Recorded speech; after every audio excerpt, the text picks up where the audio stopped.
Hello，大家好，欢迎回到我的频道，我是主持人 Big Joe。那今天呢，我们有幸继续的采访 Netflix 的产品总监郑琛。那么上一次节目我们分享了郑琛的这个人生的历程，从清华到斯坦福的博士，然后呢进入谷歌，然后后来成为谷歌的产品经理，然后呢又成为了Instagram 到 Facebook，以及最后到 Wish General Management 这个路线，最近来到了Netflix，成为了 Netflix 的产品总监。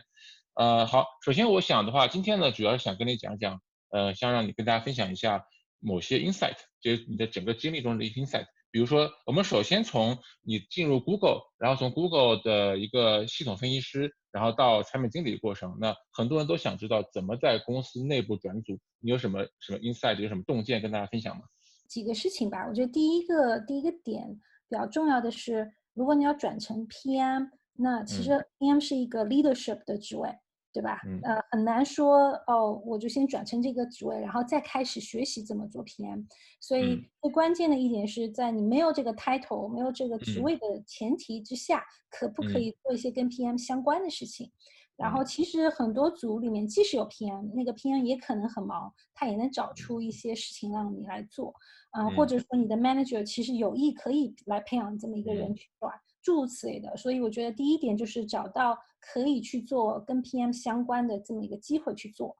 嗯然后第二点呢，就是你在做的时候，其实蛮重要是找一个可以指导你、帮你可以提升自己的一个入门的导师吧。因为 嗯 PM 这个行当还是很复杂，就有很多很多嗯，内容和 insight 的技巧和知识点。小大牛。对，如果靠自己去摸索，还是比较痛苦的，我觉得。嗯嗯那个他的那个成长速度，跟你找到一个大牛嗯去成长的速度是会差很多。嗯所以找一个嗯大牛抱大腿，然后找人来辅导你会比较好，或嗯者加入我们这样的社区，像 嗯 Product Pub 或什么，但嗯总之要找到一些人来帮你，这是第二嗯点。然嗯后第三点这个可能是跟个公司的政策有关，你一定要去打嗯清楚你们公司到底嗯有哪些政策，如果没有，怎么去创造这些政策，这样才可嗯以让你转。然嗯后，如果实在公司内部的政策是无法帮你达到这个要求的，嗯因为有些嗯朋友可能你的公司是小公司，对吧？他没有这种很健全的制度，一定去培养自己的 PM，那你就得想办法说，我是不是能在这个公司得到这样的历练和辅导和嗯成长，但是我去换一个工嗯作，下一个工作可以嗯做 PM，这也是可以做嗯到的。嗯，好，感谢你的这个分享，非常不错。那我们以前也讲过，从内部转岗是一个非常好、非常合适的一个方式，但怎么转，今天郑琛给你的一些分享。然后呢，你到 Google 做产品经理之后呢，你后来换到了 Instagram、Facebook 到 Wish 的 Netflix，但其中有偶尔的时候是你被迫的，比如说 Instagram 当时 Vlog 对吧？但大部分时候都是你自己主动换的，而且就我的看法来看，我觉得你换的是很成功的。就是你每一次跳槽都跳得非常成功。你到 Instagram 之后，你的级别也涨了；你到这个 Wish 之后呢，你也成为 General Manager 了；你到了这个 Netflix 成为一个 Director，各方面从职业角度来说，我觉得是非常成功的。就能不能讲一讲就是 PM 的换工作方面的 insight 呢？嗯，其实说实话，我的转并不是都是往直线的，其实当嗯中有一些坑的。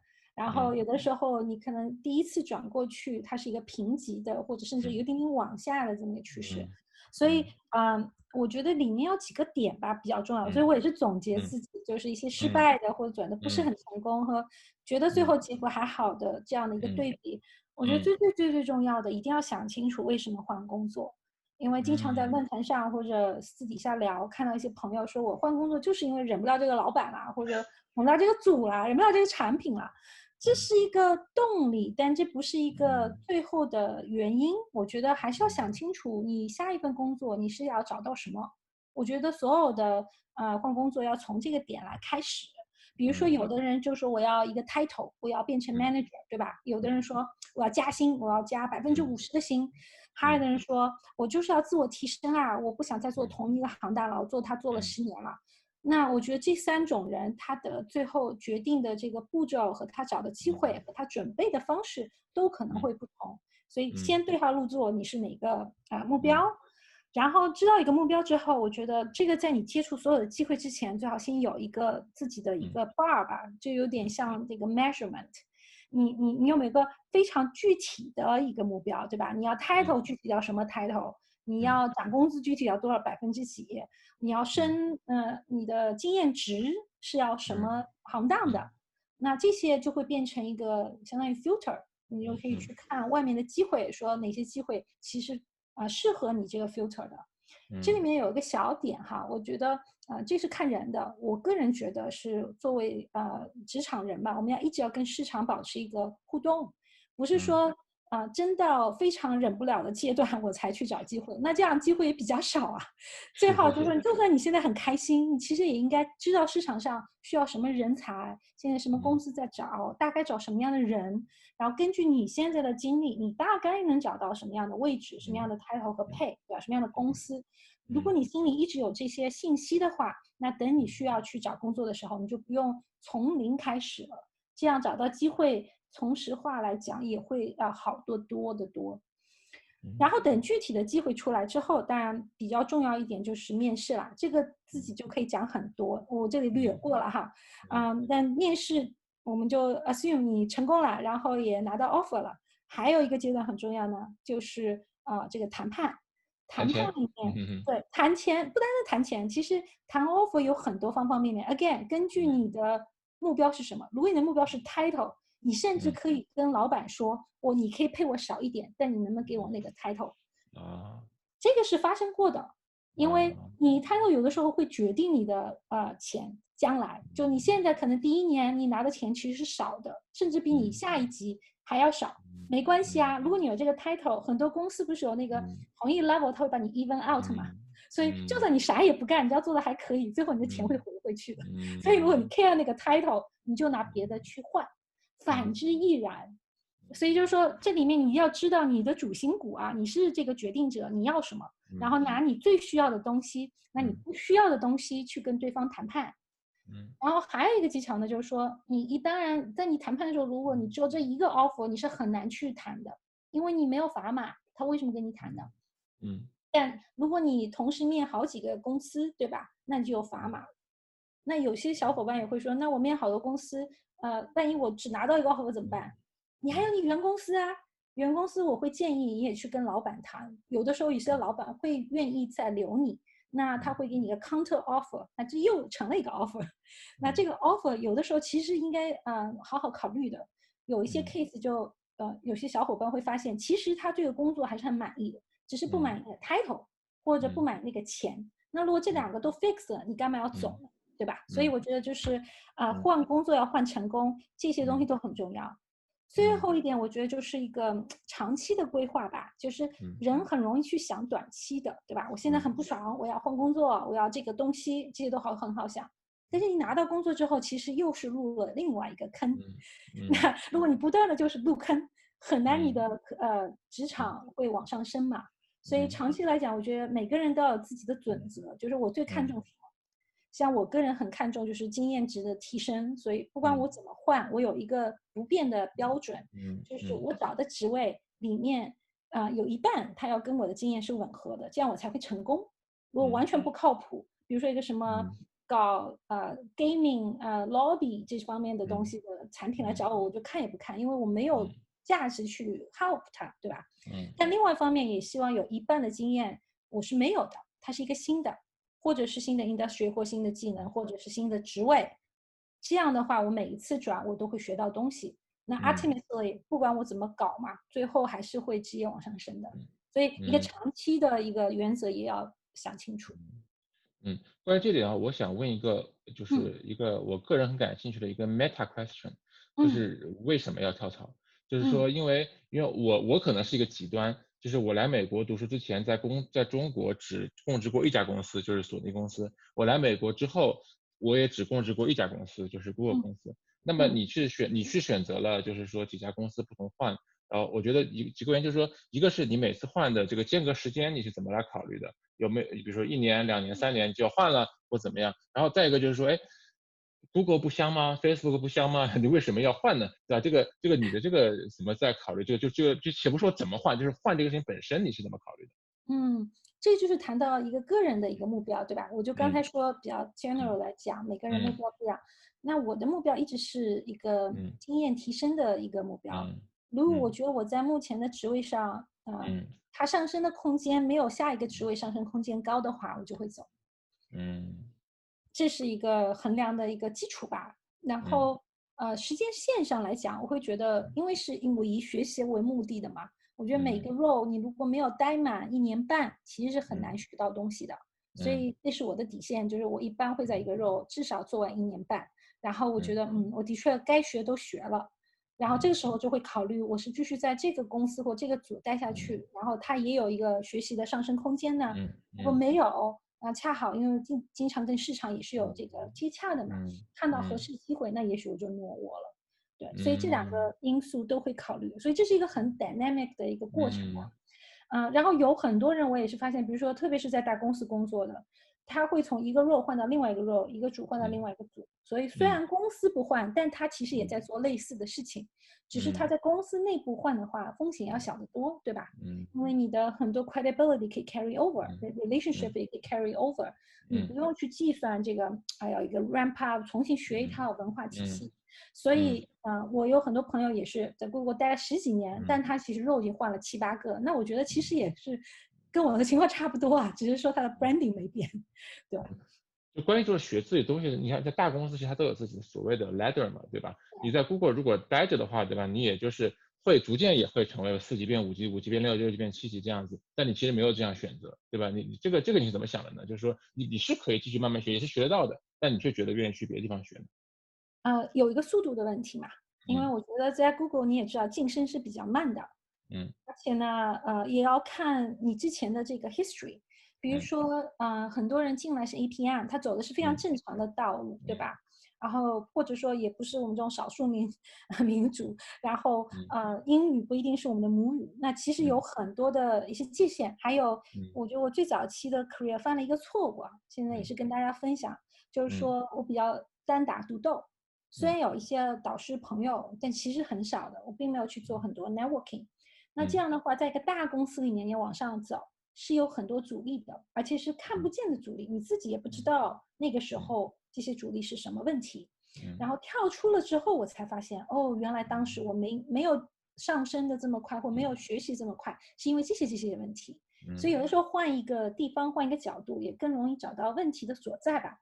但如果换一个人，如果这个人很能够去 networking， 很容易去找到他的支持者，他的 sponsor， 对吧？然后在公司里能跳到很好的组，那我也看到过在 Google， 5年升 N 级的，或者10年升6级的也蛮多的。这都是个人的那个能力的一个限制和一个interaction 吧。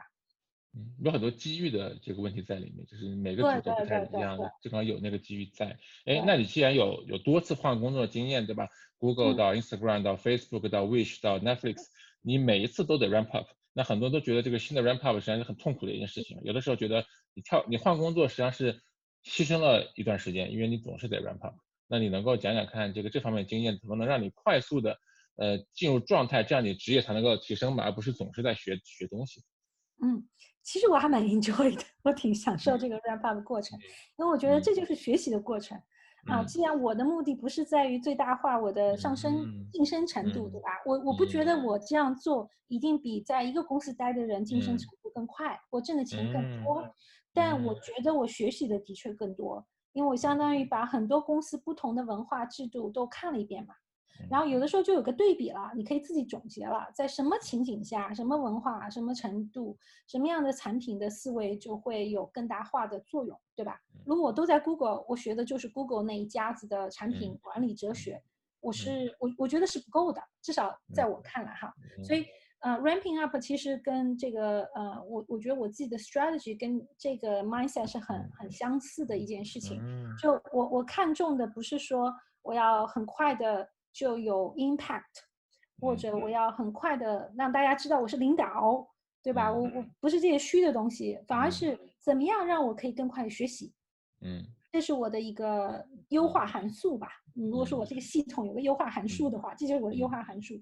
那为了这样做到的话，我有一个 strategy， 我叫它 passenger to driver， 就是从乘客到司机的过程。所以一般我去 ramp up， 我会先去看目前这个组他在做什么。嗯不是真正的要去把它全部打乱。就新官上任三把火嘛，是它的反面。就我嗯不放那三把火，反而我帮着现在这个组做他嗯现在已经定好的计划，把它做好。嗯在做的过程当中，第一，大家不会容易对我产生反感，对吧？因为我并没有带来太大的变化，嗯而且我是很低的姿态，就是说我是来学习的。嗯何况我是一个新人，大家不管你是怎么样职位的人，你只要是新人，大家对你还是有些宽容度的。你做错也没关系嘛，问再多问题也没关系嘛，这样你就可以很最大化的去学到现在这个系统、这个产品是怎么做法的，对吧？然后它的问题在哪，你也可以问问题了。问出来的其实都是你将来的产品需求啊，对吧？他往往哎呀回答没回答好，你就写下 OK， 这个地方我下次可以写一个版本2了，对不对？同时你在跟团队一起作战，就他马上就把你不是看成一个领导，因为 PM 其实就是个领导嘛。但你如果一开始在给人的印象你就是领导，很难当好领导，所以这是一个很怎么讲 counterintuitive 的事情。但如果你一开始的身份说我是你的同伴，我是你的战友，我来跟你一同作战的，对吧？脏活差活不要怕，都可以派给我，我帮你泡咖啡都可以，只要我们可以把这东西做出去，我们是一伙的。然后这个战友感情就来了。所以这样3个月下去，不仅我能学到东西，然后也能收复团队的心，然后同时其实在这个过程当中，我把我后面要做的事情其实也就想好了，然后再后面再做任何事情都非常顺利的。所以在大家没有感觉到变化的这样一个程序中，我就从一个乘客变成了一个司机。其实我觉得你刚刚讲这个东西对我还挺有启发的。就是其实我个人的想法是这样想的，就是说我们刚进一个组，对吧？比如说你是这样，你是在 ramp up，然后我会觉得这个 ramp up 这个上升这个学习的过程啊，是一个 overhead，就你必须要花这个时间，然后你懂了之后呢，你就开始做事了，对吧？但是你不是这么想的，你觉得这个过程就是学习的过程，就这个过程非常 enjoy。就是价值所在，而不是说对对对我要赶紧让自己学好之后开始这样平稳的做事，反而是平稳做事你觉得没有意思了，而是这个过程本身是你觉得它的价值所在。对，我给你打个比方啊，就是如果打电邮，可能大家有过这样的经历的话，就是说有一种打电邮方式，就是你通关之后，你又回去重打。回去重打的时候，但你会改点设置，比如说把难度改高啦，或者说你把有一些东西换一个角色啊，对吧？那其实整个游戏你是很熟悉的，所以有些人会很痛恨这个过程。如果我都打通关了，干嘛还玩呀？我就换一个游戏嘛。但有些人，特别是行家，孜孜不倦的就一个游戏他要玩很多遍，但他每次玩的时候会有新的感受，新的这种启发。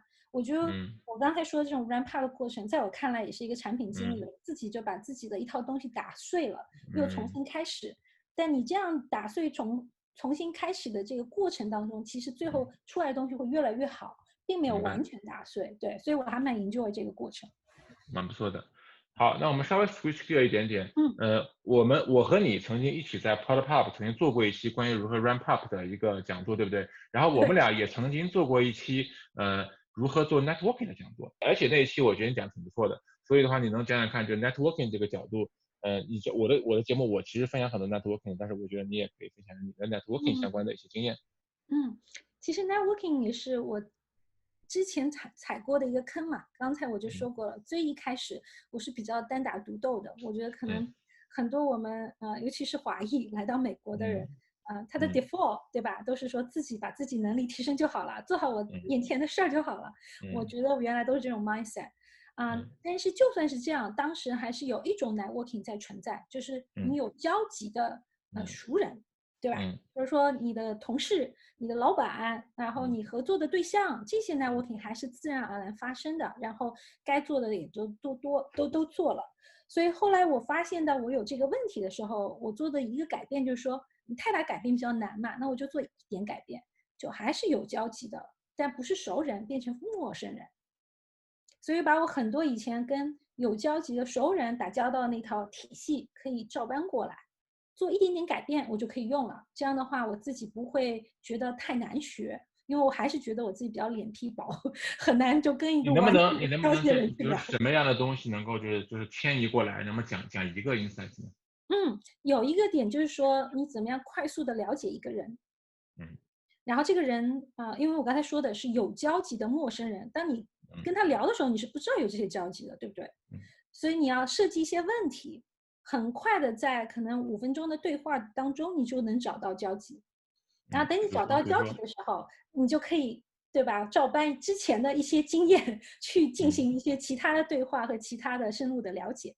而且呢，我觉得也有点像这个 machine learning 的建模，通过这些交集的点，你也许能找到，哎，之前我有认识某某某，跟这个人有点像啊，那我对某某人做过的事情、说过的话，也许可以用到这里来，我们来试错一下。这样的话，你的 hypothesis 突然从无穷，对吧，到很有限，这样你做的事情和说的话都会比较有一个焦点，也比较容易更深入的跟这个人做朋友。我可以理解这么理解吗？就是说，你跟一个人沟通，特别是不太熟的时候，你大概花5分钟去跟他了解他的情况，然后呢，你就把这个了解情况马上在自己内心的数据库做一个搜索，然后看这个人找到一个类跟你以前有哪个跟他是是相似的，然后呢，你再把当时跟这个人聊天的一些信息再转嫁到这里，比如说我今天跟你刚认识，然后知道你是在 Instagram 工作过的，然后我想说，哎，我认识曲小英，曲小英也在 Instagram 工作过，然后我跟曲小英曾经聊过一个，比如说 Instagram 的排序的某种功能啊，或者是哪个地方的比如说好像把那什么点赞什么给取消了啊，什么类似这样的话题啊什么的，对吧？然后我再来把这个话题搬到这来跟你说，你也可能也很感兴趣这个话题，因为我跟曲小英曾经聊过这个话题，对吧？对，大概是这个意思，大概是这个意思，对吧？这个意思。然后你在之前那个人踩过的坑，你也可以避免踩这个坑在这里，对吧？没错没错。但是这个不能完全硬扒，这些都是 hypothesis，就有点像让我们做产品的一个实验的一个原理，对吧？你只是说假设这个人看起来好像比较像这个模型，但你还是得去试错啊。然后试出来的结果如果是不对的，你得赶紧调整你的模型，说哦，可能这个人不像小英，更像郑琛。OK，来，我们拿郑琛的模型来套一下，对吧？你要有一些调整。对，我下次再遇到一个人，比如说是天体物理方面的，我就想起来，我以前跟郑琛讲过天体物理，然后郑琛跟我说斯坦福天体物理其实小学生并不是那么强，对吧？等等之类的。然后这个话题我又可以挪到这边来，就说但是呢说有一个 Caltech 的教授转到斯坦福去了，所以他就变得很厉害了，等等之类的，对吧？这个话题就可以转移了，大概这个意思。对，其实有的时候不单单是话题，也是一种你自己的会进入的一种状态，你的一个 response 会不一样嘛？对，挺好的。这个是有点像模型，这个有点像那个什么 transfer learning 的一个。对，就是这个意思。其实人跟人打交道，有的时候里面有很多跟 machine learning 相关的建模的思维，这可以讲一期。好，这个关于 machine learning 机器学习，我们下期再说，然后下一个好，我们接着讲，就是说你一开始在 Google 的时候只是一个产品经理，但你后来逐渐成为了产品经理的经理，成为了general manager，成为了 director，如何晋升成为一个 PM 的管理者呢？我觉得这里面有最大的，也是我踩过的一个坑，后来才意识到，其实晋升很多时候我们会觉得要个人能力的提升，对吧？所以如果我们要提升成一个管理者，想的更多是我怎么提升我的领导力呀？我怎么样做的项目更大呀，更有 impact 呀，metric 更好看呀？这些其实都是次要的，更重要的一点其实是怎么怎么样发现人才，怎么样看到他们的潜力，怎么帮这些有潜力的人成功，这3点才是真正一个领导者所需要具备的。而且你可以在一个没有管理者的岗位的这个前提下做这件事情。很有道理。如果你成为一个，就你只要是 PM，你都可以做这件事情啊，对吧？因为你本身就是领导者了呀。然后如果你带的团队，你的团队跟着你一起晋升升怪打击，对吧？然后你的合作伙伴，你看到他们有问题，他们比如说某个 IC 他想变成 manager，但他没有变成，他的老板也给他使绊子，但你这个 PM 却 figure out 怎么帮他打破这个问题。就算现在他没有对你任何回报，将来某一天这个人回来也会说这个大舅真的是个好领导者，对吧？他会说这句话。那所以其实很重要一点，管理者就是有这种特质，然后这种特质会很明显到一定程度，就是当一个人 ready 成为一个 manager 的时候，你会看到他身边有聚集了一堆很愿意跟他一起长期工作的人，因为这个领导者会给他带来很多好处，对。所以是一个 benefit mindset，对，这个其实是转换，不是 growth mindset。刚才我们所有讲的跟职场晋升相关，其实有点从 growth mindset 的这个角度讲，对吧？这个其实一种不同的想法。有道理哈。我总结一下就是说，当你还没有成为一个 PM 经理的时候，你要做 PM 经理应该会做的事儿，比如说嗯，怎么能够去 empower 别人，怎么能够帮助别人成功，怎么能够 coach 别人，对吧？怎么对。能提高别人的这个 career？这个实际上这个就是你成为了 PM 经理之后，你要 coach 你的下属，你要去做他的这个 performance review 等等之类，对吧？其实一回事，只不过在之前你就可以做这个事情，不需要你成为这个人才做这个事儿，对吧？没事，然后没错然后没错，对。然后你就成为那个人了。对对对，然后你有这些特质的时候，其实大家跟你聊天或 interview 的时候，很明显能够听出来这种思维方式，对嗯吧？所以其实那人家就会，其实很多时候管理者是一种信任，就你的老板要信任，把嗯一些其他人交给你管，因为你管不好嗯这些人就跑了呀。但如嗯果他对你有一个信任度，那即使你没在他面前做过这件事情，他跟你聊完，他会觉得哦，你是可以管这个团队的，我明放心交白明白。给你管了，对，就是这种，那其实这个正好就说到我要问的下一个问题了。嗯。那你现在是 Netflix 的产品总监，包括你以前在这个Facebook、Wish 也曾经管理过团队。那从产品经理的团队管理角度来说，因为你管的是一波产品经理嘛，对吧？嗯，有没有什是。么样的经验能够分享？其实我觉得作为管理嗯者，最主要的是，就是说除了产品要做好，这个因为每个 嗯 PM 都有这个职责嗯嘛。嗯如果一旦是开始要管理人，不管嗯是管什么样的人，你要对嗯他的人生负责，对吧？你要对他的 career 负责。所以嗯很多时间其实是真的就是观察人、分嗯析人、了解人、体谅嗯人，然后帮助人的嗯过程。说白了嗯就这些事情。对，然后嗯问问问，比如说是一个非常直白的一个工具吧，对吧？就是嗯你了解嗯你的下属、你的团队发生什么事情，这个不一定说嗯这个人一定要 report 给你啊。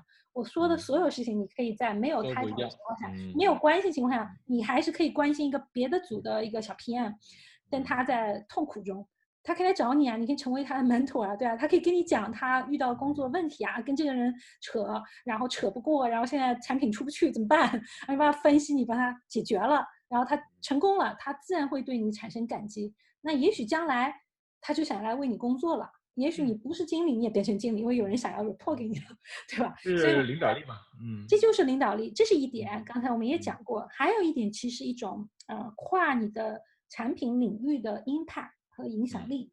嗯就是说，你不能只是说你的成功不只是你带的产品要好，metric 也好，这个很好理解。但嗯你在带一个团队或一个产品的 area，你要想的是全局观吧，大局观，要看的是整个公司层面的事情。嗯那也许公司层面上它有一个大的转变，嗯对吧？就像嗯当年 嗯 Facebook 突然之间说我们都要去做分享啦，分享很厉害，我们分享很糟糕，怎么把它做好？但你做的组跟这个分享一点关系也没有的，你还是得想我的产品怎么去贡献这个事情。然后我当时真的还就是做了这件事情，因为 ultimately 公司垮了，我们这些小产品都没有用啊，对不对？所以作为一个管理者，就是也要看到上面在发生什么事情，然后上面的事情最后还有第三点，就是你怎么样把上面和下面连在一起，让你的团队虽然他不能像你这样看到很多的 context，很多的公司层面的事情，你也不能把什么事情都告诉他，对吧？那这样还要你来干嘛？所以你得决定什么样的信息你要传达，什么样的信息你是不传达。有些信息传达了，又是以什么样的方式传达？然后传达过来的这个效果又是要怎么样的？是要一种可控性的。然后你又不能说 micromanage 这个可控，所以这个就是管理的艺术了。所以我觉得管理人，如果 summarize 三件事，除了产品这件事情，那个是本质，对吧？你要发现，培养，对吧？管理一个你的所有的团队人的这个职场发展，他们的 happiness 很重要。第二点，你要为公司层面的事情决策去做影响，你要去做出你该做的那一份贡献，甚至有的时候他没有 expect 你去做，你要去做这个贡献。然后最后就是说上传下达怎么做到这一点。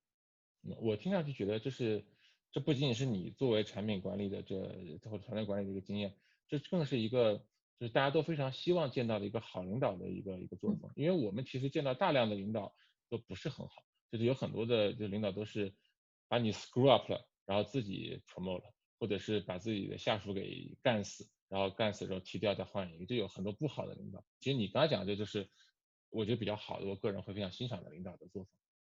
对，其实我觉得吧，不管是做人、做管理者还是做产品，都有 easy pass，对吧？我们这种例子太多了。但是 ultimately 你自己也要决定，就是对你来讲最重要的是什么。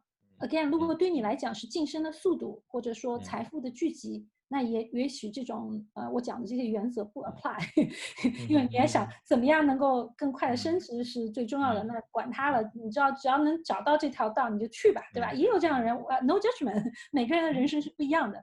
但因为我的心态是，我是想要最大化我的学习，而且我也不想过得不开心。我觉得如果做这些事情，我心里会有压力，晚上会睡不好觉，所以我就不愿意去做这件事情。那这样的情况下，就会选择可能比较难的那一条道，但我觉得做完之后，你心里会比较安。对，好的好的，那接下来呢，我想问今天最后一个问题，也是我个人非常的佩服的一点，就是关于时间管理和精力管理。就是我周围有很多大神，那么比如说我以前曾经请过的一位嘉宾 Carolyn，那他就是时间和精力管理的大神。然后我觉得郑琛的时间精力管理也是我觉得是大神中的大神。就是据我所知，你工作已经非常忙了，你还做了 Prada Pub 这么大的社区，然后你有几个小孩？2个小孩，你有2个小孩多大了？一个3岁，一个2岁，一个5岁。一个2岁，一个5岁的2个娃，对吧？然后你是怎么能够如此好的管理好自己时间和精力的呢？这个其实是很大的话题。说实话，我要自己给自己打分，这方面我还是觉得不及格，可能对自己太harsh了。我觉得 ultimately 就是我只能说我还是在一种 survival mode 的吧。然后因为有很多事情最后都要做，那怎么办？对吧？这个其实就算你只拿工作来看也是类似的。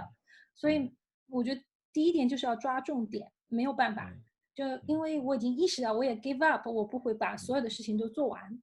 那每天我就得想清楚，工作上我要做哪一件事，我哪2件事情最有 impact。不是有那个80-20的rule嘛，对吧？抓那个80，放掉那个20。生活上也是这样，娃上面最重要的那几件事情把它做了，然后社区也是这样，然后剩下的怎么办？那里面你要分一下类的，有一些是可能我没有精力去做，但还是得做，那就需要找到人来帮助。那工作上就是说你要团队做好，所以就刚才我们讲过领导力的问题，对吧？怎么样去带团队，怎么样挖掘人才？很多时候这个挖掘人才也不完全是无私的，因为如果你挖掘出一个好的人才，这个人可以帮你做到很多事情。这样的话，你作为管理者或者作为一个团队的领导，你就不需要什么事情都亲力而为了，这个人就可以帮你去做，对吧？甚至有的时候是其实我们看到有这么一个需求，我们做不完了，我们才会去招人的。所以这个是相辅相成的。那家庭里面怎么办？那家庭里面有2种方式，一个就是一定要找到一个好的伴侣，就不管是男生女生，找到一个非常能够和你一起携手互进的一个人吧，至少会理解你的工作的压力，愿意跟你一起来。此处先生应该出镜一下，那大家应我还是蛮该鼓掌。满意他的。对，就是你对你先，这个真的很重要，尤其我觉得就是对比较有职场心的，不管是男性女性也好，非常重要，对吧？然后你家里面才有一个稳定的后方嘛。那如果你没有结婚，或者说你的伴侣有些这方面不如意，那怎么办？有很多第三方的这种管理的这种服务商啊，对吧？买饭，你做饭可以去买嘛，对吧？打扫卫生可以请人嘛，对。我听成了还有很多的第三者。没有第三方的服开玩笑。务平台。对，我就说就要想清楚一件事情，如果这个事情必须要做，但你自己没有时间或不愿意去做，也不认为它值得你的时间，那你就用钱来交换，让其他人帮你做，就是这样子。那最后还有一类就是，他是在那里，但你也不觉得他重要，你也不想做，那你就不要做，完全不要做。所以最后就是有什么事情是你故意放弃过的？你经过分析后决定不做的？蛮多的，太多了。就有的时候，比如说，就算 email，我也不是每个 email 都回的。有些 email，比如说我可能会 postpone 吧，就觉得没有那么紧急，或者大家在讨论，但我其实并不一定要插话，那你就让他等一会儿嘛。有的时候如果变紧急了，那我又会 CC 进去，然后我再插话就好了。你就不能说把 email 每一封都当成是一个 to do list，这样是很 unhealthy 的，对。